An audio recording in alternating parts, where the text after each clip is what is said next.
नमस्ते everyone, welcome to Akarnia care nest. और आज के इस वीडियो को हम स्टार्ट करते हैं जिसमें हम पढ़ेंगे इंक्लूसिव एजुकेशन के बारे में, जो कि एक बहुत ही इम्पॉर्टेंट मैं कहूँ तो टॉपिक है टीचर्स के लिए भी और स्पेशल एजुकेटर्स के लिए भी, उन बच्चों के लिए भी जो स्पेशल एजुकेटर्स बनने वाले हैं और जो इस बारे में सीख रहे हैं, उनके लिए भी ये बहुत ही इम्पॉर्टेंट चैप्टर है। तो आइए हम स्टार्ट करते हैं। पहले हम देखते हैं कि इंक्लूसिव एजुकेशन का मतलब क्या है।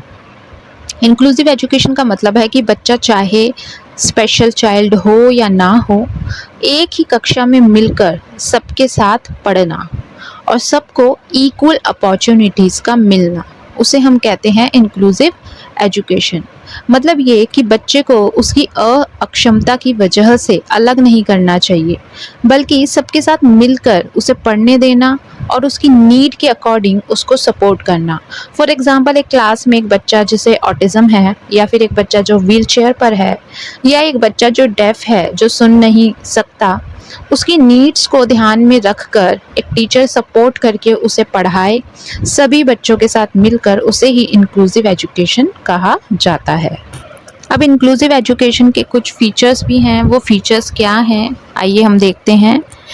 इक्वल एजुकेशनल अपॉर्चुनिटीज़ के साथ साथ सोशल इंक्लूजन सिखाना, साथ ही रिस्पेक्ट फॉर डाइवर्सिटी को ये शो करता है।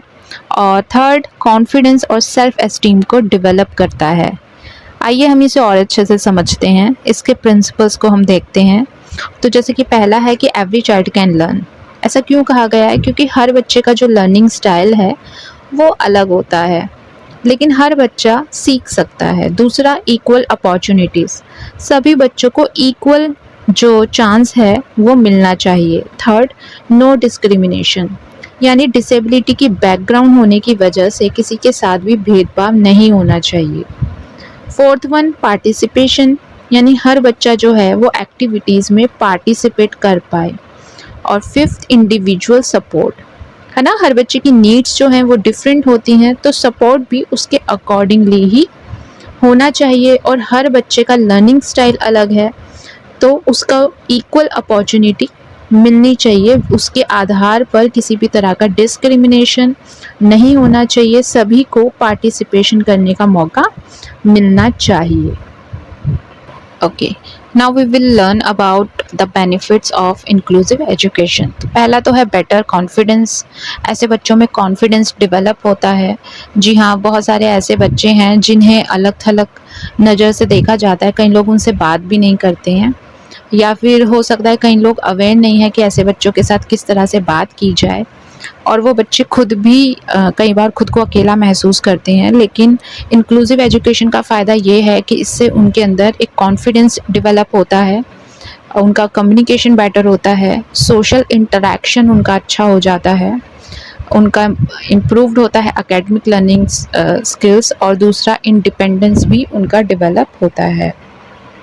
इंक्लूसिव एजुकेशन का जो बेनिफिट है वो सिर्फ स्पेशल बच्चों को ही नहीं होता, बल्कि जो अदर स्टूडेंट्स हैं उनको भी बहुत सारे फ़ायदे होते हैं। पहला, जैसे कि एम्पैथी उनके अंदर डेवलप होती है ना। बहुत सारे बच्चों को ये नहीं पता होता कि इन बच्चों के साथ बात कैसे करनी है, इनके चैलेंजेस क्या हैं, और इनका लर्निंग स्टाइल अलग क्यों है, किन चीज़ों को ये फेस करते हैं। लेकिन जब वो बच्चे एक साथ मिलकर इन बच्चों के साथ पूरा दिन रहते हैं, बात करते हैं, खेलते हैं, और टीचर की हेल्प से इन बच्चों को बहुत अच्छे से समझ पाते हैं, उनके लर्निंग स्टाइल को समझ पाते हैं, तो उनके अंदर एक एम्पैथी डेवलप होती है, जो कि बहुत ज़्यादा ज़रूरी है। और ये एक रिस्पेक्ट फॉर डाइवर्सिटी भी दिखाता है। हमारा जो देश है इंडिया, उसमें अलग अलग भाषाएँ और इतने सारे कल्चर हैं, तो उसी तरह से जो चिल्ड्रन विद डिसेबिलिटी हैं वो भी अलग नहीं हैं, वो भी हमारे जैसे ही हैं, और उनको भी इक्वल अपॉर्चुनिटीज़ मिलनी चाहिए, है ना। तो इस चीज़ की जो भावना है वो डेवलप होती है, कोऑपरेशन की भावना डेवलप होती है, टीम वर्क करना आता है कि कैसे इन बच्चों के साथ मिलकर काम किया जाए, और ये बच्चे भी खुद को दूसरे बच्चों के समान ही खुद को समझ पाते हैं, और एक तरह से बेटर सोशल वैल्यूज़ डेवलप होती है। तो इसके बेनिफिट्स तो बहुत सारे हैं, लेकिन व्हाट आर द चैलेंजेस? अभी चैलेंजेस क्या हैं? देखो, इसके जो चैलेंजेस होते हैं वो है इंक्लूसिव एजुकेशन को इम्प्लीमेंट करने में। फॉर एग्जांपल, कई स्कूल्स में हो सकता है लैक ऑफ ट्रेन टीचर, अब एक टीचर है वो जानता है कि बच्चों को कैसे पढ़ाया जाए, लेकिन वो बच्चे जो स्पेशल हैं उनको कैसे अलग तरीके से पढ़ाया जाए, उसके लिए वो प्रॉपरली ट्रेन टीचर्स की कमी हो सकती है। दूसरा है लार्ज क्लास साइज़। अभी एक टीचर का जो रेशो है वो 140 है, यानी 40 बच्चों को पढ़ा पाए, लेकिन वो सोचिए उस क्लासरूम में 50-60 बच्चे हैं या 1, 2 या 3 ज़्यादा बच्चे स्पेशल हैं, और ऐसे में हो सकता है दिक्कतें आए। लैक ऑफ रिसोर्सेज की कमी, इनएक्सेसिबल इंफ्रास्ट्रक्चर्स की कमी, लिमिटेड टीचिंग मेथड हो सकते हैं, है ना। हो सकता है कि जिस बच्चे को कोई बच्चा है उसका लर्निंग स्टाइल है कि वो देख कर जल्दी चीज़ों को सीख पाता है या टैक्टाइल चीज़ों के थ्रू जल्दी सीख पाता है, लेकिन अभी सोचिए अगर वैसे रिसोर्सेज ही ना हो स्कूल में तो वो बच्चा कैसे सीखेगा। हालांकि अब बहुत सारे स्कूल्स में अगर हम देखें तो स्मार्ट बोर्ड का यूज़ किया जाता है और बहुत सारे रैंप बनाए जाते हैं उन बच्चों के लिए जो व्हील चेयर का यूज़ करते हैं। तो कई जगहों पे बहुत ज़्यादा इम्प्रूवमेंट हो रही है, जो कि एक अच्छी बात है। और एक जो चैलेंज है वो है नेगेटिव एटीट्यूड। कई लोग हो सकता है डिसेबिलिटी को कम आके, लेकिन हमें उन लोगों को नहीं भूलना चाहिए। बहुत सारे साइंटिस्ट ऐसे रहे हैं जिन्होंने डिसेबिलिटी के बावजूद बहुत कुछ करके दिखाया है, जिसमें से एक बहुत बड़ा नाम एडिसन का भी है ना। और अब इंक्लूसिव एजुकेशन में टीचर का क्या रोल होना चाहिए, तो इस पर भी हम चलते हैं। पहला तो है पॉजिटिव एटीट्यूड रखना। पॉजिटिव एटीट्यूड रखना बहुत ज़्यादा ज़रूरी है। हर बच्चे के स्किल्स, हर बच्चे की नीड अलग होती है, हर बच्चे का लर्निंग स्टाइल बहुत अलग होता है।